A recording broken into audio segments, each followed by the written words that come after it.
दोस्तों कैसे हैं आप सभी सभी अच्छा कर रहे होंगे। मैं बताऊं, मैं भी बहुत अच्छा हूँ। वीडियो अच्छा लगे तो CKD stock market news channel को सब्सक्राइब कर लेना, साथ ही बेल आइकन बटन को प्रेस कर देना। चलिए शुरू करते हैं। मेरे मित्रों, अगर काफ़ी सारे इन्वेस्टर्स के अंदर एक डाउट अगर कंटिन्यूअसली बना हुआ है कि यार म्यूचुअल फंड्स का कोई मुझे ऐसा बता दे कि एक पोर्टफोलियो टाइप का बन जाए और कुछ मस्त म्यूचुअल फंड्स हों जहां पर रिटर्न अच्छा मिल रहा हो, उसका एनएवी अच्छा हो, उसका ड्यूरेशन टाइम समय सही दे चुका हो वो म्यूचुअल फंड इंडस्ट्री के अंदर, साथ ही साथ उसका एक्सपेंस रेशियो भी कहीं ना कहीं जस्टिफाई करता हो और over the period of time हमको एक अच्छा रिटर्न भी मिल जाए।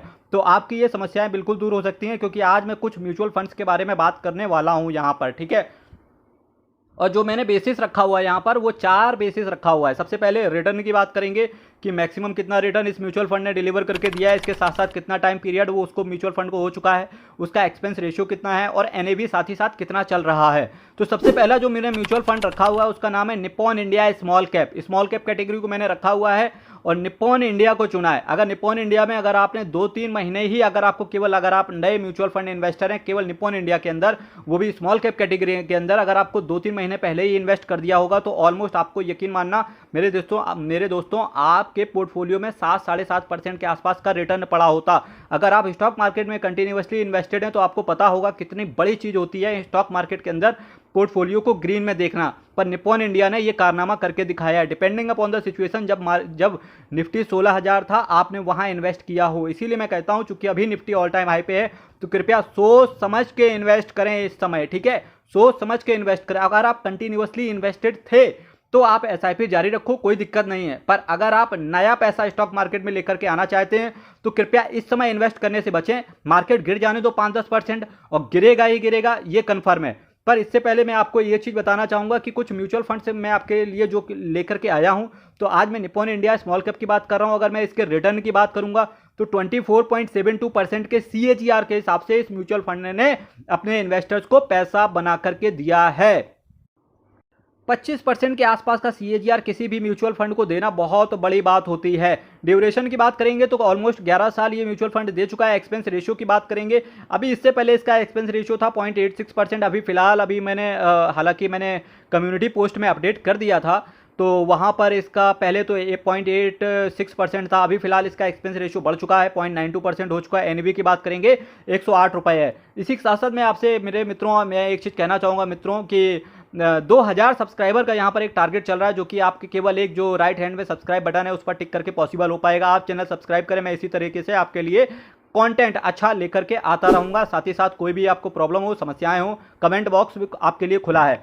नेक्स्ट जो म्यूचुअल फंड मैंने आपके लिए रखा हुआ है उसका नाम है एक्सिस का स्मॉल कैप। ठीक, एक्सिस का स्मॉल कैप। और रिटर्न की बात करेंगे 23.65% के सीएजीआर के हिसाब से एक्सिस स्मॉल कैप ने रिटर्न डिलीवर करके दिया है इन्वेस्टर्स को। ड्यूरेशन की बात करेंगे 10 साल ये म्यूचुअल फंड दे चुका है अपने इन्वेस्टर्स को। एक्सपेंस रेशियो की बात करेंगे 0.54% का एक्सपेंस रेशियो है। एक्सपेंस रेशियो मेरे मित्रों ये होता है कि कंपनी अपना पैसा जो खर्चा होता है ना, सपोज दैट जो फंड मैनेजर आपके लिए रात दिन एक करके जो आपको रिटर्न डिलीवर करता है उसके लिए फंड आपसे एक खर्चा चार्ज करता है, उसको बोलते हैं एक्सपेंस रेशियो, जो कि एक्सिस स्मॉल कैप के एक्सिस स्मॉल कैप के अंदर है 0.54% का।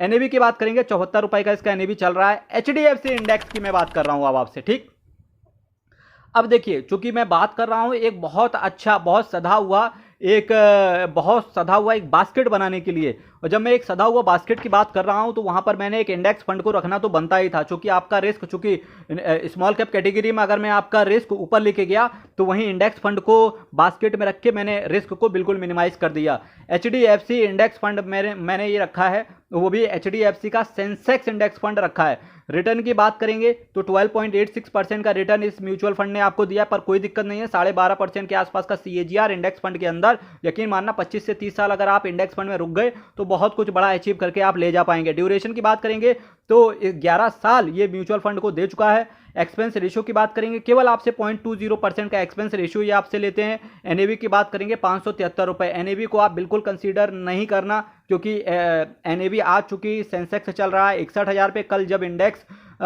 6,10,000 पर हो जाएगा 20 से 25 सालों में या 20 से 25 साल बाद, तो होना तो जरूर है, कभी ना कभी तो होगा ही होगा 6,10,000 सेंसेक्स। तो जब सेंसेक्स हो जाएगा तो इसका एनएवी बढ़ के बहुत आगे चला जाएगा। ठीक है, तो आप इस तरीके से देख सकते हैं। मोतीलाल ओसवाल नेक्स्ट मैंने जो फंड रखा हुआ है ना ही स्मॉल कैप रखा है, ना ही लार्ज कैप रखा है, उसके बीच में रखा है mid cap category. Motilal Oswal के मैंने फंड को आपको चुना है। रिस्क रिटर्न की बात करेंगे तो 21% के CAGR के हिसाब से ये म्यूचुअल फंड इन्वेस्टर्स को रिटर्न डिलीवर करके दे चुका है। ड्यूरेशन की बात करेंगे, इस म्यूचुअल फंड ने 9 साल इन्वेस्टर्स को अपने दे दिए हैं। एक्सपेंस रेशियो की बात करेंगे, 0.86% का एक्सपेंस रेशियो ये आपसे चार्ज करेगा। NAV की बात करेंगे, 58 रुपए का NAV है। तो आज मैंने आपके सामने बहुत ही एक अच्छी बास्केट की बात करी। उस बास्केट में मैंने क्या रखा, 2 स्मॉल कैप को रखा, एक इंडेक्स फंड को रखा और एक मिड कैप को रखा। ठीक है, ये होप सो कि यहां से आप अपने लिए कुछ अच्छा निकाल के ले पाएंगे, ताकि आपका पैसा बने। और साथ ही साथ चूंकि आप चैनल को सब्सक्राइब करने वाले हैं, इससे मेरा क्या बढ़ेगा, मेरा सब्सक्राइबर बढ़ेगा। कल आपके सामने फिर हाजिर होंगे कुछ नए म्यूचुअल फंड से लेके, कुछ नई कैटेगरी लेके। तब तक के लिए बहुत बहुत धन्यवाद, बहुत बहुत धन्यवाद।